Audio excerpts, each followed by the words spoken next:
I now give the floor to Mrs. Bيثدول for her brief, to Mrs. Bيثdول. I give the floor, Madam. Mr. President, members of the Security Council, thank you for inviting FAO to brief virtually on the deeply concerning situation in the Sudan. The latest reports on food security are the worst in the country's history. And before I share with you the discouraging details of the latest IPC report, let me remind Council members that over the last 15 years, only 4 famines have been confirmed. Somalia in 2011, South Sudan in 2017 and 2020, and now Sudan in 2024. And as we have learned from these extreme crises, tens of thousands of deaths have already occurred before any famine was classified. In August of last year, famine was classified in Zamzam camp in Sudan's North Darfur state, and it persists and it has expanded. The Independent Famine Review Committee concluded in late December that between October and November of 2024, famine conditions persisted in the Zamzam camp for IDPs and expanded to other sites in North Darfur, as well as to the western Nuba Mountains in South Kordofan state. And from last month until May of 2025, 5 additional areas are projected to face famine conditions with a confirmed risk of famine in 17 more areas. The latest IPC analysis shows that half of the population, or nearly 25 million people, are facing acute food insecurity levels.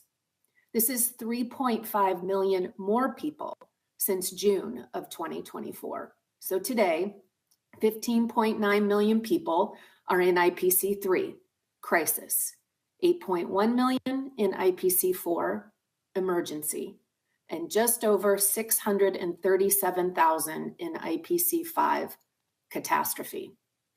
Conflict and forced displacement remain the primary drivers of this crisis, exacerbated by restricted humanitarian access.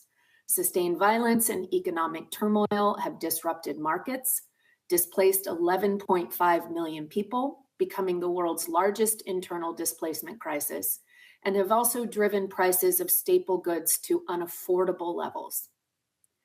Nearly 2/3 of the Sudanese population depend on agriculture, and the primary crops grown in the country are sorghum, millet, and wheat.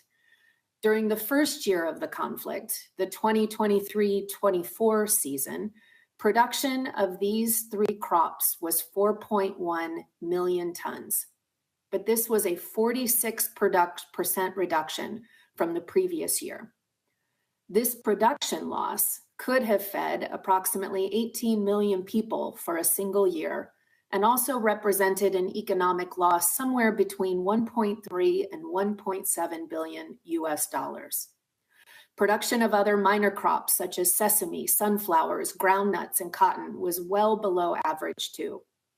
And the low availability and high prices of inputs also significantly impacted both planted and harvested areas as well as yields. Then the 2023 rainy season was erratic, with dry spells reported in key producing areas, which further constrained and limited yields. And soon, harvest will begin for the 2024-2025 production season. Yet hunger and malnutrition are escalating when food availability should be at its highest. Conflict and mass displacement have resulted in abandoned or devastated farmland and infrastructure, significantly disrupting local food production. Mr. President, we must take urgent action to address the famine in Sudan. The UN Security Council has a critical role, reaffirmed through Resolution 2417. The risk of famine and its spread has been on our collective conscience since August, and now it is here, not only with people dying from hunger, but also with a breakdown of health systems, livelihoods, and social structures, leaving irreversible consequences that can last for generations. There are a few actions that deserve prioritizing and require your collective support. First, we need your political leverage to end hostilities and to bring relief to the people of Sudan.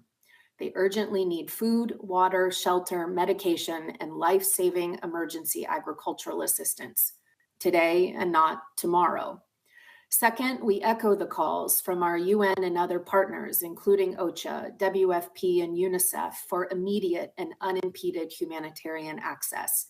It is crucial to safely reopen commercial supply routes to address current shortfalls in key hunger hotspots.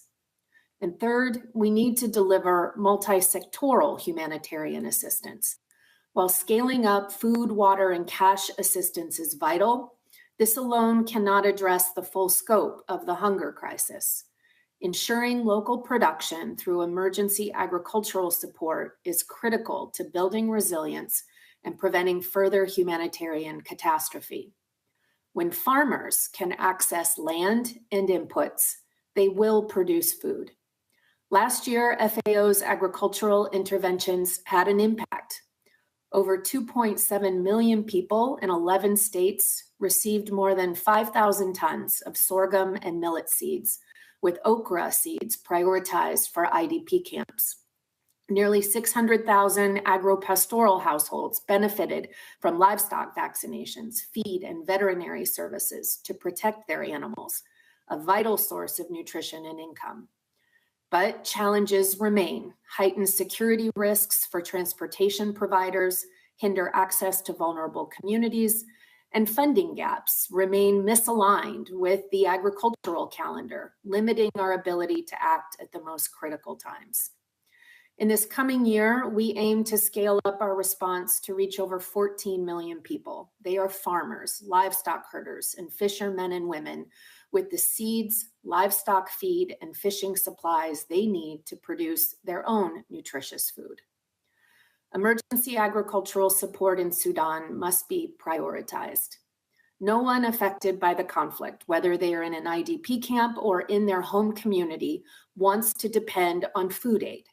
They want to provide for their families and reclaim their dignity. And delaying this support risks deepening food insecurity. And let's be honest, resources for traditional humanitarian responses are shrinking. Agricultural support is a cost-effective, sustainable way to meet immediate needs while helping rebuild. If we fail to act now collectively and at scale, millions of lives are even further at risk. And Mr. President, as you and council members know all too well, so is the stability of many nations in the region. Thank you for this opportunity to brief the council and reaffirm our organization's dedication to the people of Sudan.